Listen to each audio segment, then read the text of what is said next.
You're listening to the Central Indiana Sports Report with your host, Greg Mengelt. Welcome back to the Central Indiana Sports Report, Michelle, and to our listeners. I messed things up this week. Normally, we're going to do our games to watch on Thursdays with our top games because we don't have very many games on Wednesday and Thursday.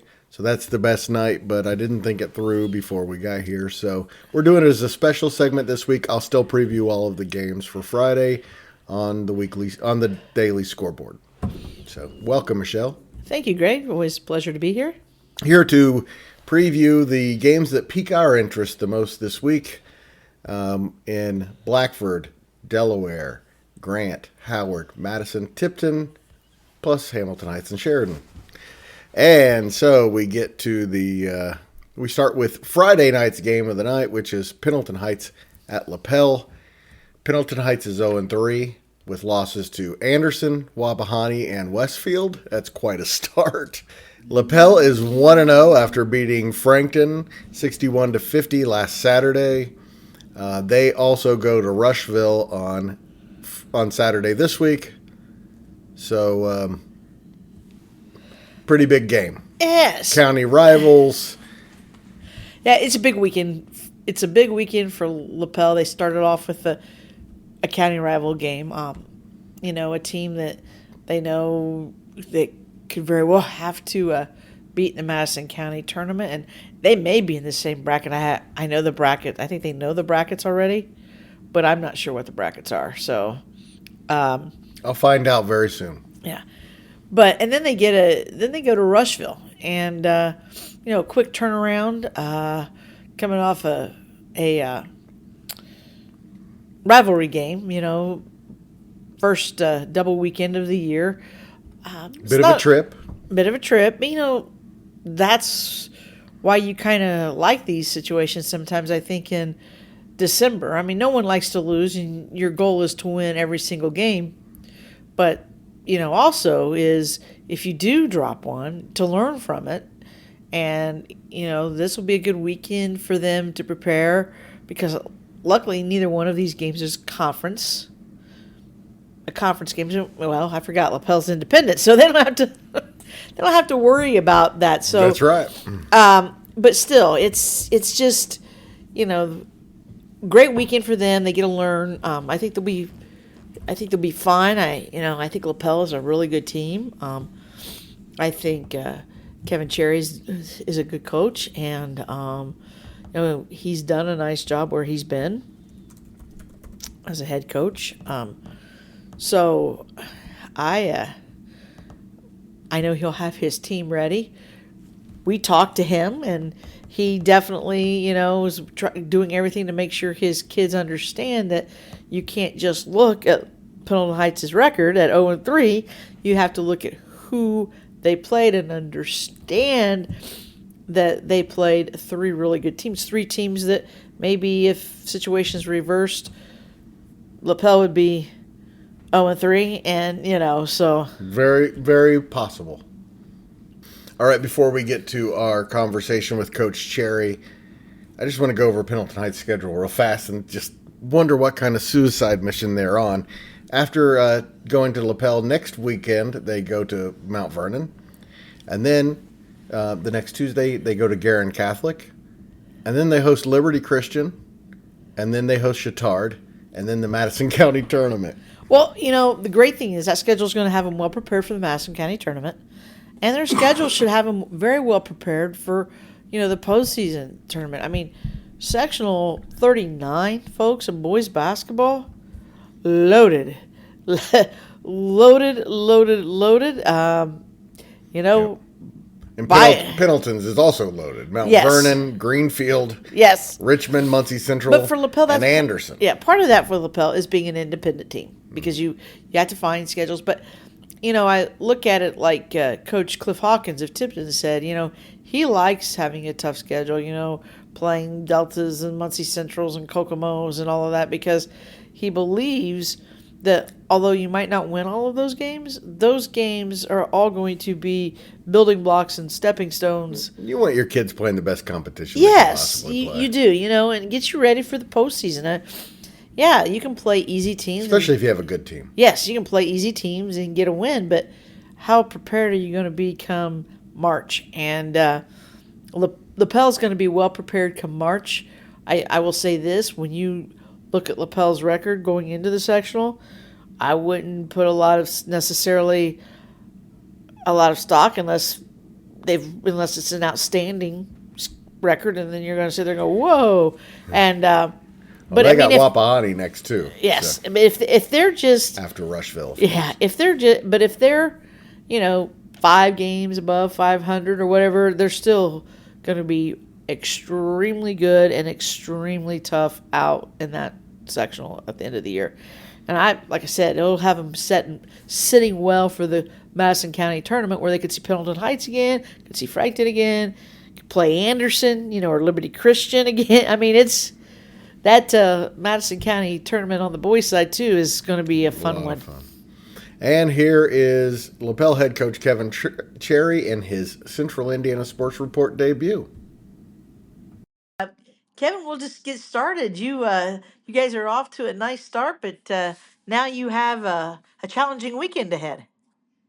Yeah, last weekend we opened with Frankton at home, and obviously that's a rivalry game for both communities, and we were fortunate to come out on top over what I think is going to be a really good Frankton team this season. Coach Propson seems he gets the most out of every team he seems to coach, and getting a win over them in game one was a big step for us. But yeah, it doesn't get any easier this weekend with Pendleton Heights on Friday.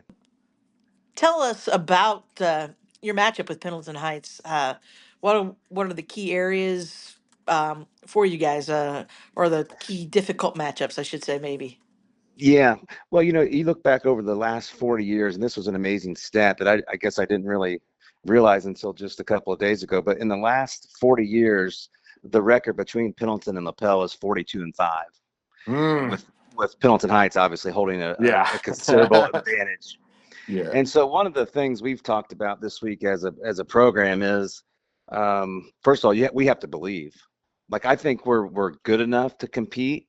And I don't know if that translates to a win or not on Friday night, but we have to believe that we belong on that same floor as Pendleton Heights.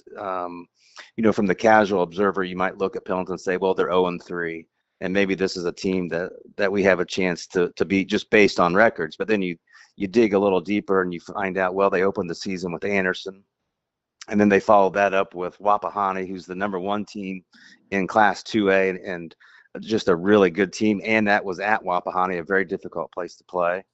And then they follow that up with Westfield. And so, I talked with our team this week that don't get confused by them being 0-3. There's a very good chance if we had played the same schedule they had, we would be 0-3 also. So I think, we have to believe it's going to be a very challenging game from the standpoint. They're very strong, very physical. Coach Buck, who I played for also, a legendary high school basketball coach in the state of Indiana, especially here in East Central Indiana, have a tremendous amount of respect for him. So they're going to be well coached, and we're going to have to meet their physicality, especially in the half court. I think they're going to be able to guard us, and we're going to have to be, really patient and rely on, making that extra pass, or if it takes a long possession to get a great shot. Those are the kind of things I think we're going to have to do to be able to score the basketball, because I could see where that may be a challenge for us. Also a challenge in that they might be hungry for some wins. Well, I don't think there's any doubt about that. And of course, as a coach, you try to twist that, and you think, you share with our guys they're 42-5, and maybe they're looking forward to this game because they think it's going to be a win. So you try to play those kind of motivational games as a coach with your team. But I think we'll have their attention, just because a Coach Buck team is not going to allow them to overlook a team, regardless if they're 1A, 2A, 3A, or 4A. He's going to have them ready to play, and I expect us to get their best shot, and hopefully we'll have a a great game between two great programs, and it'll be a good experience for the community as well. Yeah, hopefully it draws a really good crowd. The bad thing is December games, you never know what kind of crowd they're going to draw because of the holiday. I mean, there's Yeah. Christmas parties and all of that stuff going around. Oh, yeah, you're right. I mean, it seems like football's still going, college football, bowl games or whatever. So, yeah, you make a great point, Michelle. There's a lot of things going on. But I think Pendleton community and Lapel community, high school basketball does still mean something to both of those communities. And so I expect there to be a good crowd Friday night. Tell us about your team, Coach. A little bit about your personnel. Very good team, obviously coming back, and what it does well, and maybe something that you think you could use a little improving.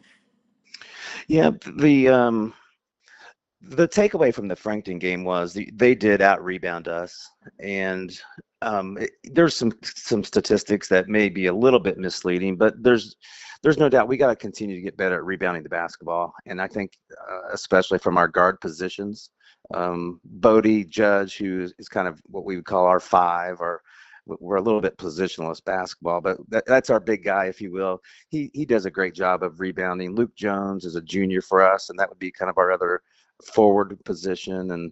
But when I talk about our guard play, we've got to do a better job of rebounding the basketball. Last year, our two seniors we lost that played significant minutes. Well, there were three really: Matt Carpenter, Talon Jarrett, and Nick Whitty.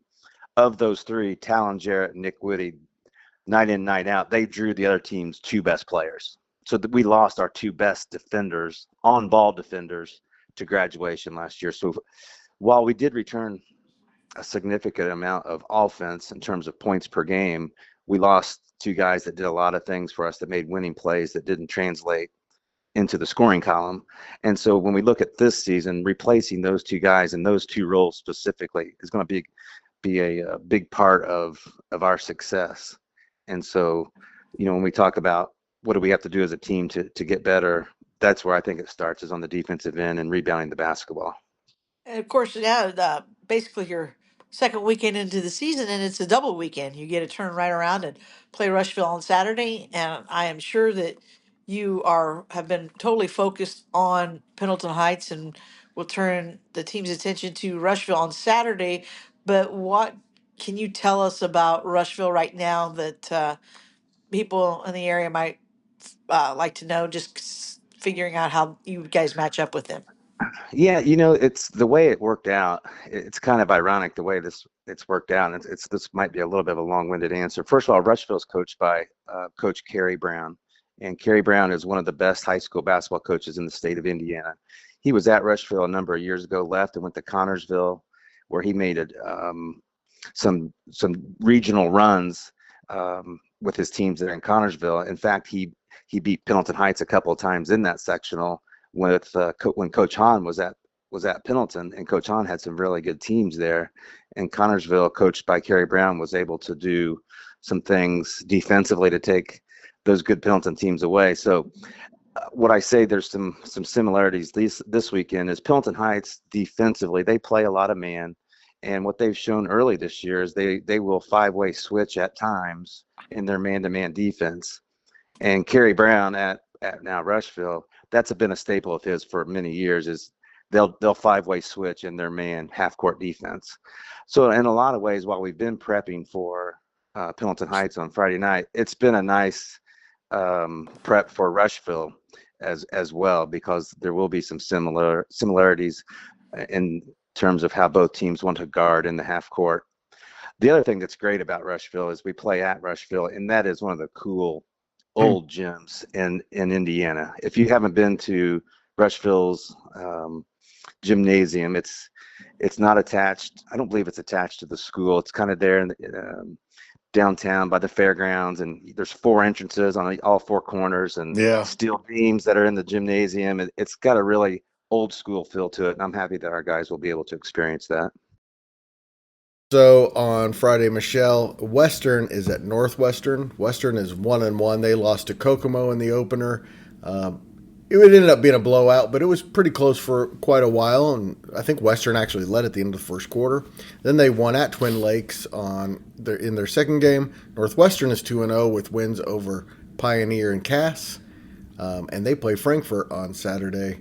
Frankfurt's 0-2 and has been really bad so far. Yeah, Frankfurt is 0-2, and they have been bad so far. Western at Northwestern. That's always big in Howard County. Oh yeah, I mean it's a huge rivalry. It used to be a conference game. This year it's not because Northwestern joined the Three Rivers Conference, where Lewis Cass, who used to be in the MIC and then the Hoosier Conference with Northwestern, went to, and so Peru's in the Three Rivers Conference. They were an MIC conference team a long time ago. They're coming up. They were a CIC team a long time ago, but a big rivalry game. Coach Jim Gish at Northwestern is, I'm assuming he's still there. I don't recall seeing a change. He's still there. He does a great job. He really does. Cam Bennington is the Western coach.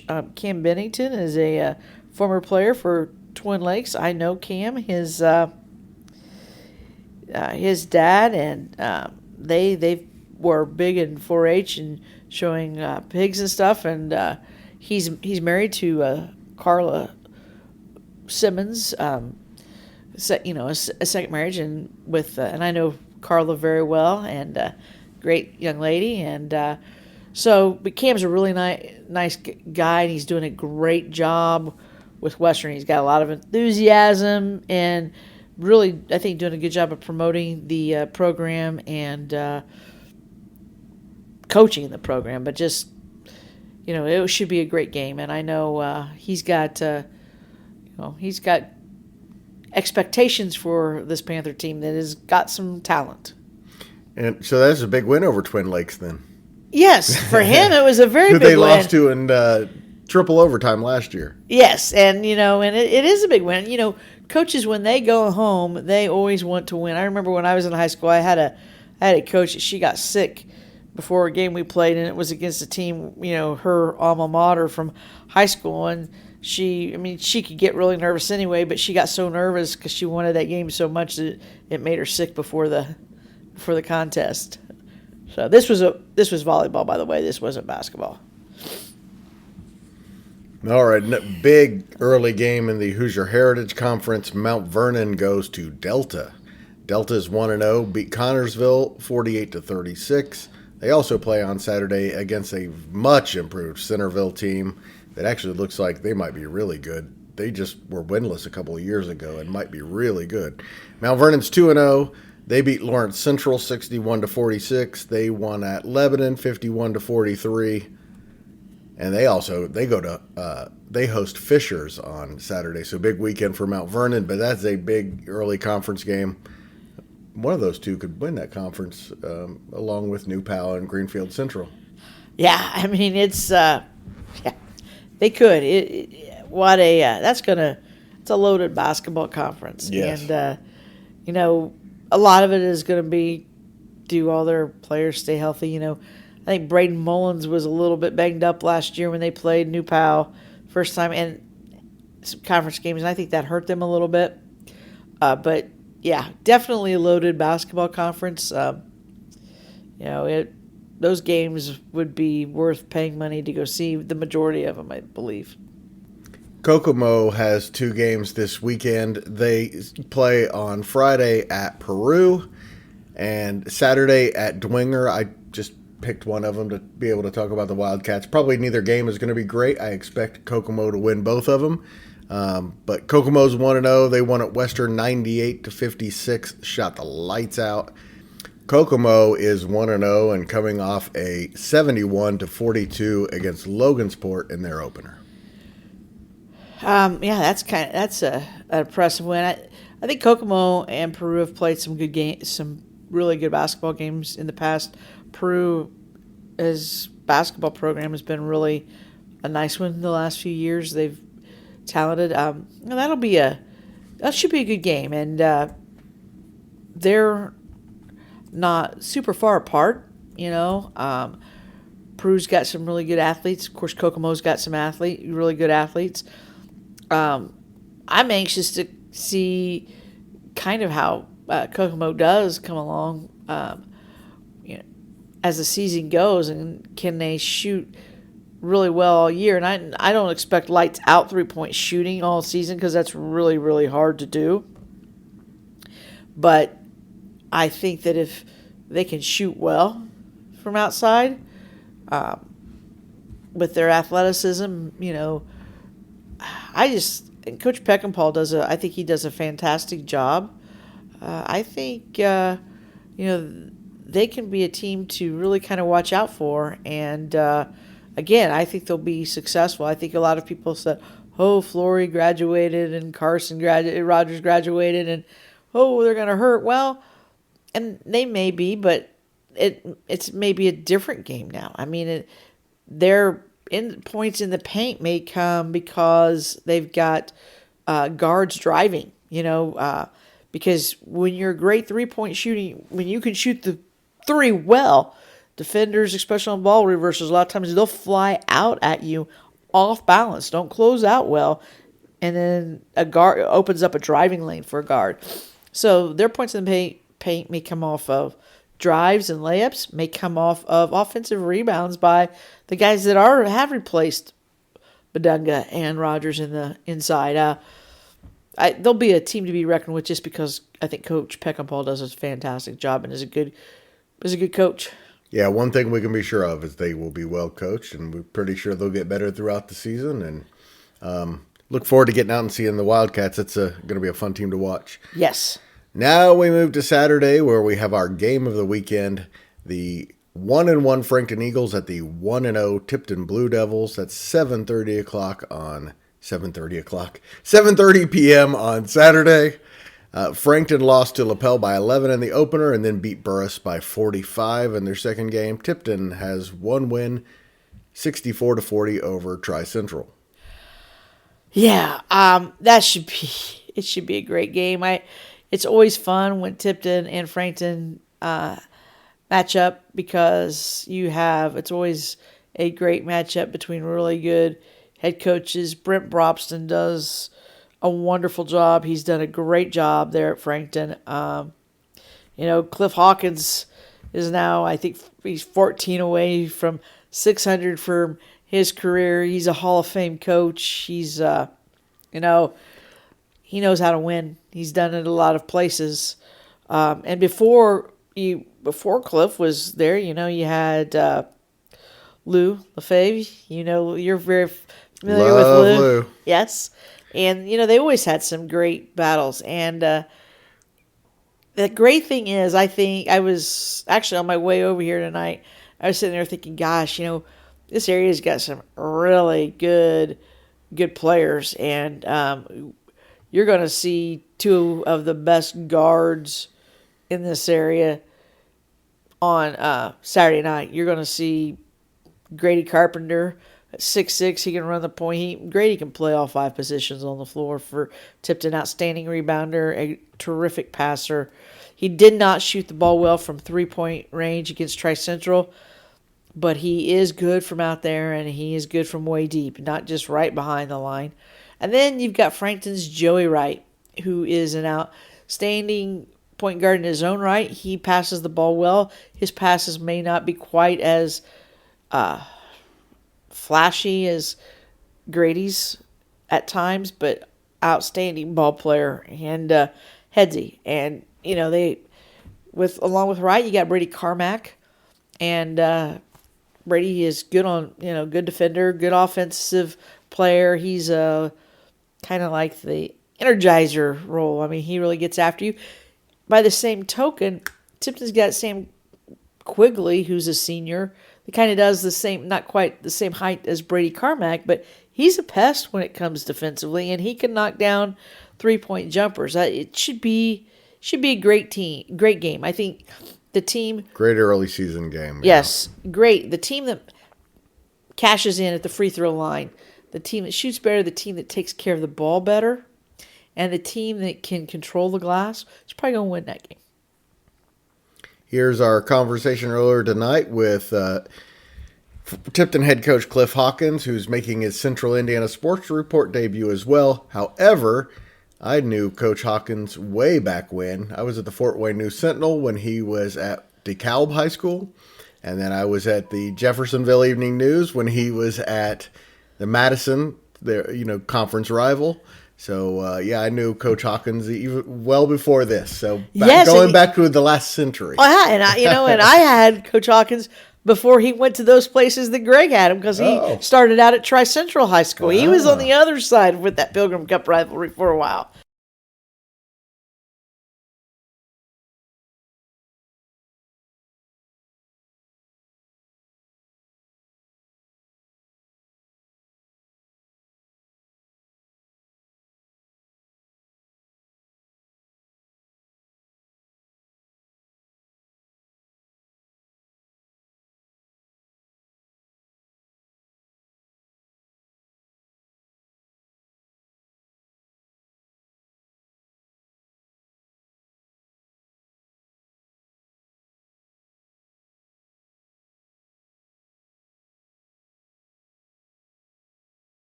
Welcome to the Central Indiana Sports Report. Tipton basketball head coach Cliff Hawkins. I'm here with Michelle Garmon, who has some questions for Coach Hawkins. Hey, Cliff. So how's I know I talked to you on Monday for our season preview. So how have the last 3 days of practice been so far this week? Well, I think we made a lot of progress. Tuesday night was probably our best practice of the year.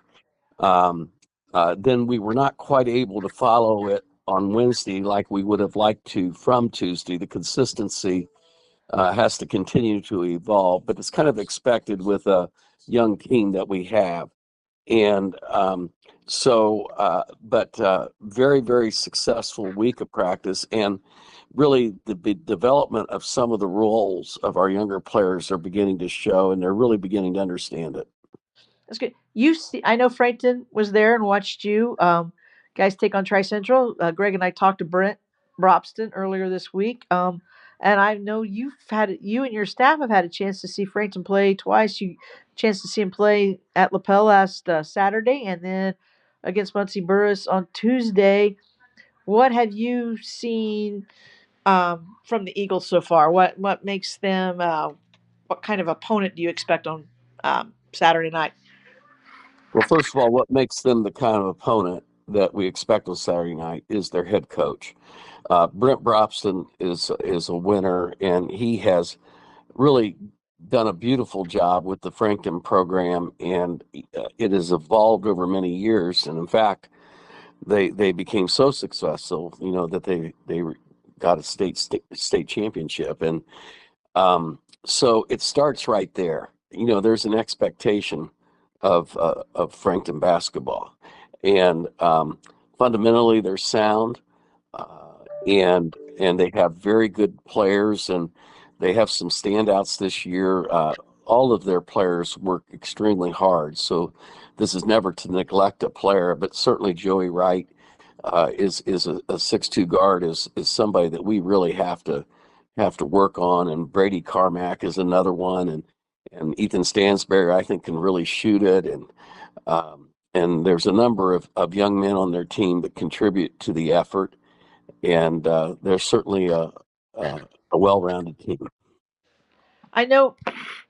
I know that traditionally, they like to mix up defenses and give you kind of different looks throughout the game. Is that what you expect on Saturday night, or are of any of those kind of defenses that he switches to, or does any of one of them concern you more than another?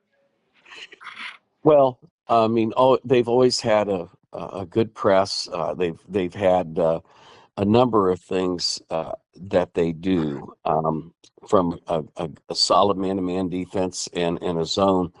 But I think the thing with us is we have to continue to figure ourselves out. So any type of defense that is played, or any new challenge that is that we evolve into in a game, I think is really good for our team, because if there's anything a young team struggles with is the recognition of what's happening on the floor, and how one must respond. And that's why we're going to have a lot of learning lessons here, and certainly this game presents that. But on the other side of the coin, we present challenges to them as well, and I just think that it should be a very well played basketball game. Coach, speaking of well prepared, does it change anything? The focus of the game, that it's a sectional rival and probably a team that you would have to go through in order to win a sectional. Yeah, I think one of the things with Brent and I've talked about is how much we enjoy the competition that our two schools have in basketball. And I think anytime that you can play a sectional opponent, particularly early in the year, I think is a really good thing. Just like last week, they were able to play Lapel.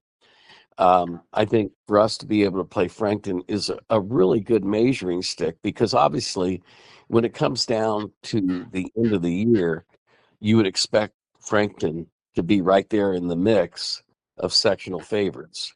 I think it's way too early to predict anything like that now, because no one really knows how their team's going to totally respond. Although I will say Brent's ahead of us now, because he's already played two competitions to our one, and we've been off a long time. So he's got some things figured out with the second game that we haven't had yet. But they're definitely a team that any team will have to go through, will be Frankton. And Cliff, of course, the one game this week, you had the opening game on the Tuesday before Thanksgiving. One game this week, and then next week you start your doubleheader weekends. So I guess from starting next Monday and everything, your practices are going to be have to be geared to getting you ready for back-to-back nights. Yeah, and that takes some special preparation, but obviously I've done this a lot of years, and we have a kind of a plan, a general idea of how we like to go about things. But again, everything's based, it's just like teaching in the classroom. Everything's based on the last lesson. I mean, we can have this grand plan of what we're going to accomplish in a week, but if on Monday we don't accomplish the objectives of what we needed to do to move to Tuesday's practice, then we're spending time on Tuesday with still some Monday objectives. And so that, this is how it will be with this team, because they're going to do some things. Our team's going to do some things really, really well, but there's, again, going to have to be some things that they have to learn. I we're with the young team, we're really hanging our hat on defense. Like, we're really working hard at that. And the kids, they persevere, they play their hearts out. They're communicating well on defense, and I really like that aspect of our team. And I think the second thing we have to really, really, really work at is our rebounding. Those are things that we can, work at controlling. And then as their offense comes along, I think that, we'll be a very effective team. Okay, Michelle. Also on Saturday night, 7:30, Elwood 1-2 at Eastbrook 0-1. Elwood has had a rough start to the season, especially shooting wise, but they did get a win over Hamilton. That was a very important win. Eastbrook's 0-1. They lost 49-46 at Northfield. Yeah, for Elwood, that's a huge, busy weekend to start, your season 3 games in that week, and so it was good for them to win one of those 3. And by the way, they were down 5 points with 5 minutes to go and closed on a 13-1 run. And that's fantastic because they won the home game. You have a young team like Coach Van Sky, like Ryan has, and the Panthers have. It's hard to go on the road early, especially to a program like Jay County, and obviously Anderson Prep Academy has they're gonna have a good season, I believe. I mean, they're off to a great start, and I think they're the atypical APA team. I think their coach does a nice job. I covered the Elwood APA game last year when it was at home. Yeah. And it was a good game, and you could see that APA had some talent there, and continuing to develop it. And I think he's done a nice job of that. So I talked to Coach Fathauer this morning, and he said that he had a coach say to him, "You guys look like a basketball team this year." Yeah, they laugh, but it's kind of nice to see that success for APA, for their girls and their boys, and because they haven't. I mean, people would look at APA and they would chalk them up as a win when they were looking down their schedule, and you can't necessarily do that this year with either of their programs, and it's a testament to their coaches, and it's a testament to the kids of having pride and wanting to work to get better. And we were going to talk to Coach Van Skyok tonight. He was not feeling well, so he asked out. We will likely talk to him after the game on Saturday evening. Alexandria is at Eastern. Alexandria is 0-2. They lost by 3 points to Anderson Prep, then 16 points at a very good Westdale team. Eastern is 0-1, lost by 22 points at Oak Hill on Tuesday. I was at that one. Didn't handle the pressure very well. It was close the first quarter, and Oak Hill turned up the heat and had the best 2 guards on the court. That was the biggest difference. As good as Colton Lindsay was, at least on that night, R.J. Sugar and Jace Tonagel were without question the best 2 guards on the court. They're going to be the best 2 guards on the court a lot of nights. Talked to Coach Lindsay after the game. He said that they are... he expects a bit of a slow start with the football success. That's what I was getting ready to say. It had to be. That was a tough game for them because they're playing a team with great guards. He just lost his brother. He's been away from the team. There's been a lot of things that have been, Edwards didn't play basketball last year. Is back this year. He said he thinks that it's going to be a good team, and led by his son, who's a very good player, but he thinks it just might take a little while. Oh, I think it's going to take a while, mainly because those football players have come in, and they got to get their basketball legs under them. And it just doesn't happen overnight. And, folks, there is a big difference between football conditioning and basketball conditioning. And it takes a while to get those legs. It takes a while then to become good shooters because, to get that shooting stroke down a little bit too. Because, I'm going to pretty much guarantee that there probably weren't too many Eastern kids in a gym during that sectional and regional run because that's their focus should have been on football. And I'm not saying I think, sometimes during the year you can find time to go and get some shots up. But at the end of the year in the postseason, then in my opinion, you shouldn't even be in a gym. You need to be, focused on that. And so that's a month, And we also talked to Alexandria head coach Marty Carroll tonight. He said basically the same thing. He likes his team, but it might take some time with a young team. I think the words he said were they think they might be a team of next year, but if they're not pretty good this year, that might not be the case next year. So they really got to get some momentum going this year when they're full of freshmen, sophomores, and a couple of juniors. yeah, I would look for Alec to really want to find success soon.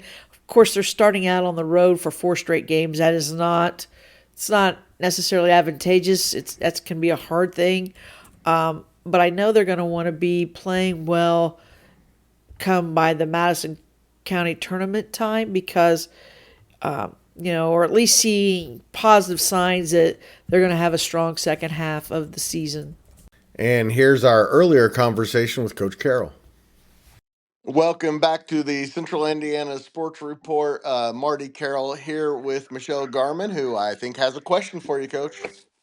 Marty, I'm taking it for that the Anderson Prep team that you opened the season against is probably not like Anderson Prep teams of the past. I would probably honestly say that if they're not one of the better APA teams I've seen, I would, I think they are. The other thing is, I think sometimes, they maybe playing them early in the year is probably a good thing for us too. But this year they just seemed like they were ready and they were, I don't know that they were bigger, but they were definitely stronger and more aggressive. And we had a real hard time guarding them, keeping them out of the lane. They won real big tonight. So. Oh, did they? Yeah. So and then I see where you turned around and lost to West Del. So tell us about. And now you have 4 straight road games, so you continue. That's not always that's not fun. Always is it to open up on the road? I don't think, especially unless I think there's 2 scenarios where opening on the road is okay. If you have a lot of young kids that you don't want them, necessarily at home in the big crowds because you don't want them to have to face unreal expectations early. So it's easier to do that, indoctrinate them on the road. And Right. then, or if you have a veteran team that's got really good senior leadership that the road trips but I think you're kind of I think you've got some veterans, but you've also got that mix. So 4 straight on the road's not a fun thing to do.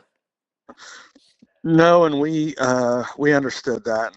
And we've tried, over the last few years to get a better balance of our schedule. But, now schedules change so much from year to year because the sectionals change. And so people are trying to play sectional opponents or they're dropping this team and maybe they, I have friends that coach, and so I like to get together with them and play, so schedules change and it just, ours is kind of out of balance. Plus, where are the easy wins? I mean, Eastern, Blackford, Tri-Central, Eastbrook, Wapahani. I don't see any easy wins in there, Coach. You need to There are schedule no some of easy those. wins. There are no easy ones, and especially if you have, we really have one senior that, has had 3 or 4 years of some varsity basketball, and then Kenny Studebaker is really playing his first year of varsity basketball, and then we've got some good athletes in the junior class, but those kids are all coming out of football, and I'm, last year they came around. It's just they didn't come around fast enough for our first couple games, and then the reality is we're playing 3 sophomores and a freshman quite a bit, and it's just there's going to be growing pains. I realize that, and then then you go and you're trying to play people, at their house, and they're more comfortable in their house, and which hopefully, that hopefully we're a little more comfortable in our house when we get the opportunity. But you do believe this is going to be a pretty good team by the end of the year, right? Well, if you look at it on paper, and Landon and I were talking the other day, we may be a year away, but if what we're struggling with right now is if we don't get some things done and some things fixed and improve day in and day out, then we're going to be at the end of this year and we're going to be another year away. That's what we're fighting right now, I would say. So tell us about your matchup then this weekend. You got Eastern tomorrow night, or Friday night, I should say, since we're on the That's right. podcast. It's So, actually Saturday night, but Oh, it's oh, Saturday it's night. Saturday night. I'm sorry. So yeah, you have Eastern. Oh, that's right, because the girls play Frankton tomorrow night. I'm sorry. So yes, you have Eastern on Saturday night, and at Eastern again, correct? So, and I know that yeah, Eastern can be a kind of a funky gym to play in. I mean, it's not like it's, well, I shouldn't say that because I haven't been there in a year last year, but it's not really been, last time I was there it hadn't really been modernized or anything. So as far as like new flooring, bleachers, so it's just a little uh I don't know. dated. To me it always seems kind of it seems, sometimes it seems smaller to me, and I know it's not. Yeah. Well, I think for us, it's there again. It's just a chance to go and see if we have corrected some things this week, or or just improve this week, and uh, there again, for I don't see any automatic wins on our schedule, so we're going to have to go and play well, and uh, they had to go to Oak Hill this week, and That's Oak another. Hill, That's another team that's kind of in your situation with a couple of guys back, a lot of new guys, a football team that was successful. It has some players on the team, so another team that's growing as well. yeah, and I mean I thought Oak Hill looked pretty good the other night. Yes, they did. Eastern struggled a little bit, but there again they get to go home, and I'm sure they. I know Coach Lindsay's been away for a little bit. Um, so, Yeah. they've had a rough way to go too. But they also have a kid that can flat fill it up if he gets on a roll, and they have size. They have 6'9" in the middle. He's going to pose a problem for us, and the hope is that we can pose some problems for them too. So I guess we'll see how that plays out, but we'll have to go there and play well, and just like every night. Madison-Grant started its season with an impressive defensive performance and a 42-29 win over Wabash. They go to Clinton Central at 7:30 Saturday night to face a Bulldogs team that lost 20 games last year and lost their opener by 27 points at Hamilton Heights. For Madison-Grant, I think for them this is a good way to get off to a start, and I expect them to go out and start well. I believe Clinton Central's got a new coach again, because the Davis he left. He's back at he's actually back at Hamilton Heights. So I think that Madison-Grant, probably a great opening game. I think sometimes if you're going to play a team that you should beat and everything, it's kind of nice to do it early, to go out, kids get some success under their belts, and builds a little bit of confidence and everything. But I really expect, expect, Madison-Grant to have a a better season than they did last year. Well, before the Grant 4 tournament, there's no reason. I'm not predicting they're going to go 6-0, but there's not a game in this that they can't win. Clinton Central, and then they next weekend have a double home weekend with Elwood and Lewis Cass, and then they go to Mississinawa, so that'll be the toughest in that group, and then to Tri-Central, that'll be pretty tough as well, but 6 winnable games. Yes, 6 winnable games, which would be good for them heading into the Grant County game. I do believe Grant County tournament, I should say. I do believe Mississinawa is probably going to be their biggest test and a conference game. So, but yeah, I mean, Josh Hendrixson, they probably, you don't plan your schedules like that. From year to year, you don't know. The schedule's already set. So for him, he's probably sitting there thinking, this turns out to be pretty good. We faced some good competition in there, but not anybody that we can't beat. And they,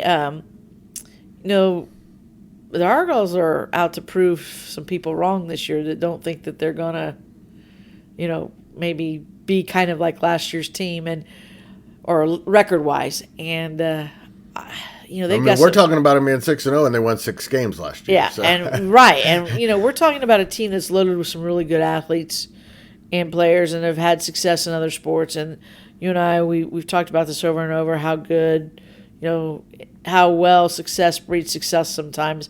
And I think that if Madison-Grant can stay healthy, especially the players they need to stay healthy, if they stay healthy, I'm not going to. I will predict that they will win more than 6 games, and I'll predict they'll be closer to 500. Whether, I'm not going to say how far above. I'm going to say north of. But they'll be closer to 500 than what people might think going into the tournament. I think they can be anywhere from 1 game under it to maybe 3 over it. By the way, Clinton Central's new head coach is former Lakeland head coach Nick Burlingame. And earlier on Thursday, we had a school delay for 2 hours because of the cold. Well, I caught up with Madison-Grant head coach Josh Hendrixson while we waited for the kids to arrive. Hey, that's made a great opportunity to do a video or to do a podcast episode or an interview. Yeah, yes, it was great. And here is Coach Hendrixson. All right, Coach Hendrixson. You've had a game to see. One game to see your team and a couple of practices since then. What are you seeing that you like from your team?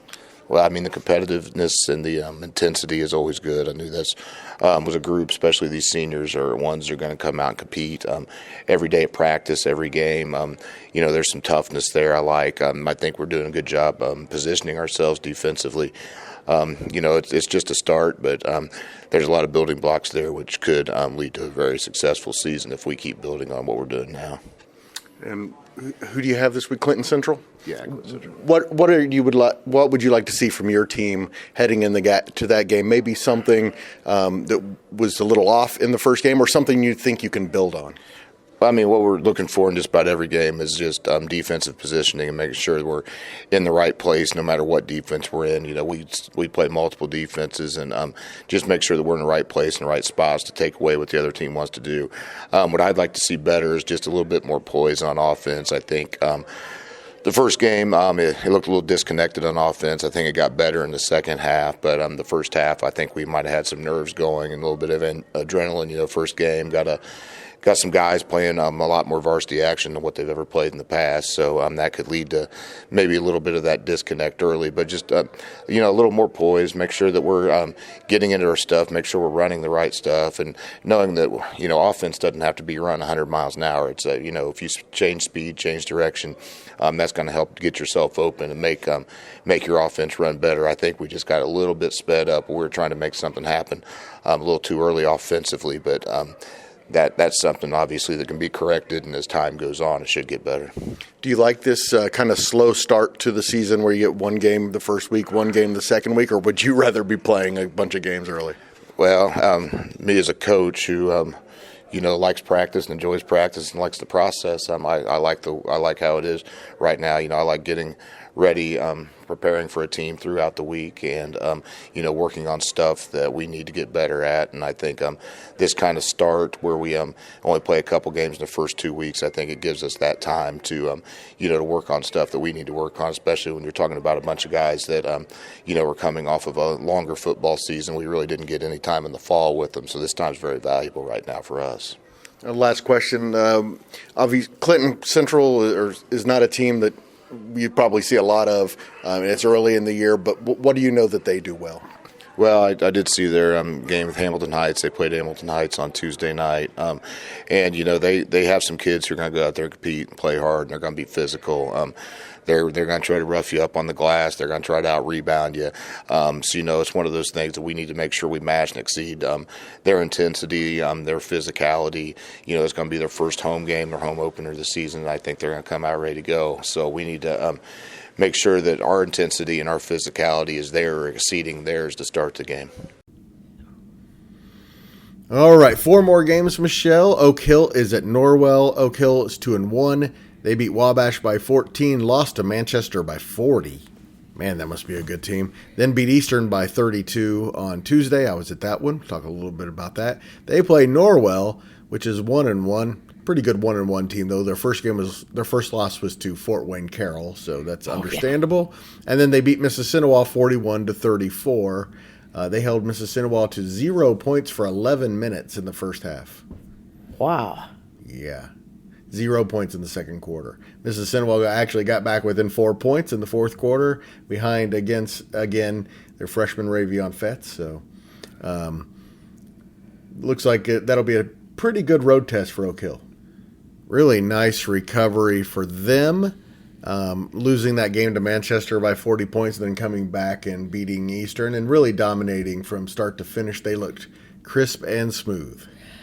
Yeah, well, when you have the backcourt they have, it's always a plus. And, that Manchester game may have been a wake-up call for the team in a lot of different ways. And you sure showed them they're a long way from where they need to be, that's for sure. Yes, and, sometimes it's hard. I think when you're coaching, you can talk to kids and say, but even if practices are going really well and you say, we really need to work, we need to get better at this, and kids are going, but we're doing pretty well, A loss like that can start to listen a little bit, won't you? Yes, you will start to listen. And a loss like that can be good, too, because even as a coaching staff, you may think you've got something here that you like, and then you're like, ooh, okay, we've got to make this adjustment to make this actually work. And Garmon Catholic goes to Hamilton Heights on Saturday night, 7:30.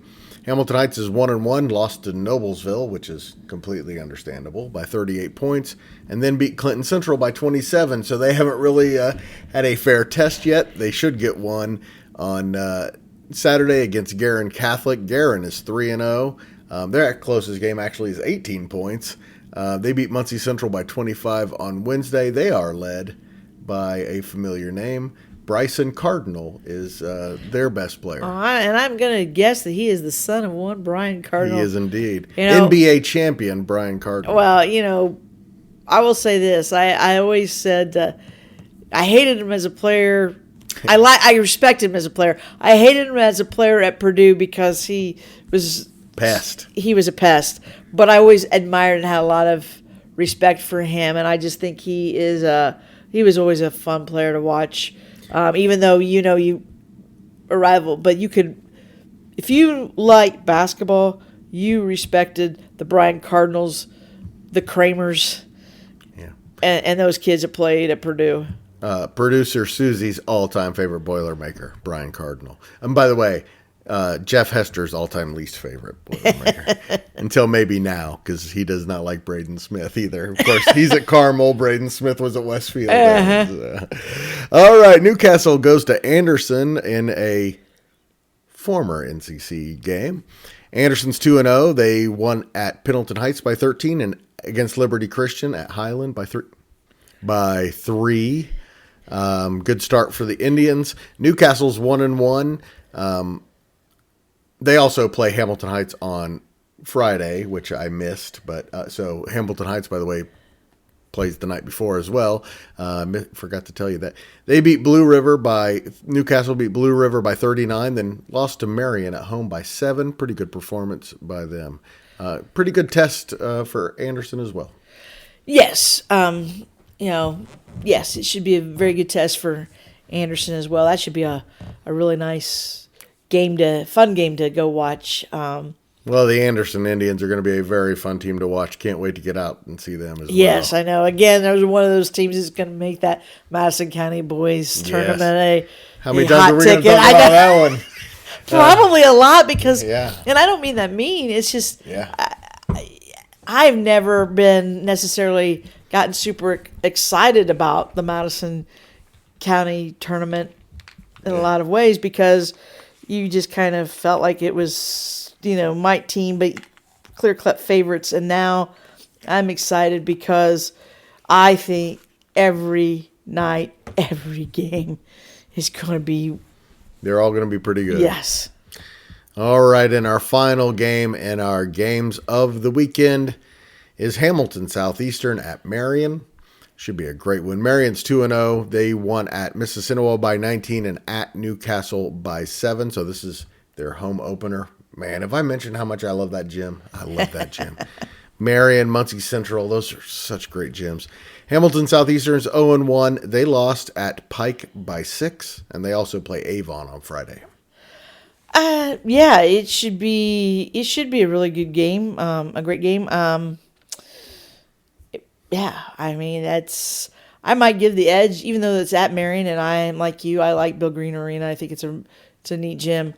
Probably maybe give the edge a little bit to Hamilton Southeastern. A little bit, but not a whole lot. Much. No. And by the way, Southeastern beat Marion at Southeastern in overtime last year, 71-64. So hopefully we get another good one there as well. Yes. Yeah, it's been a lot of fun and already been to a few games and haven't seen a really good one yet. So I hope that Lapel and Pendleton Heights on Friday night is a good one because I'm going to be at that one. So.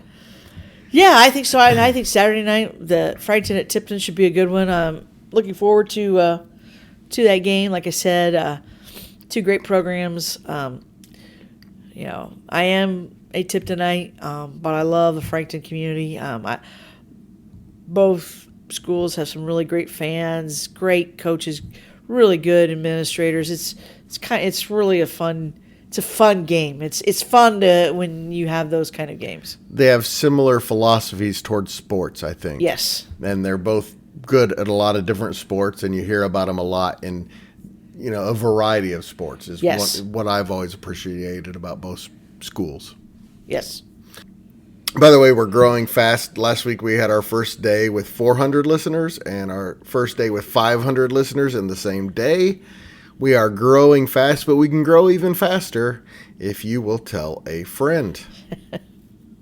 Yep, and you know what? You can.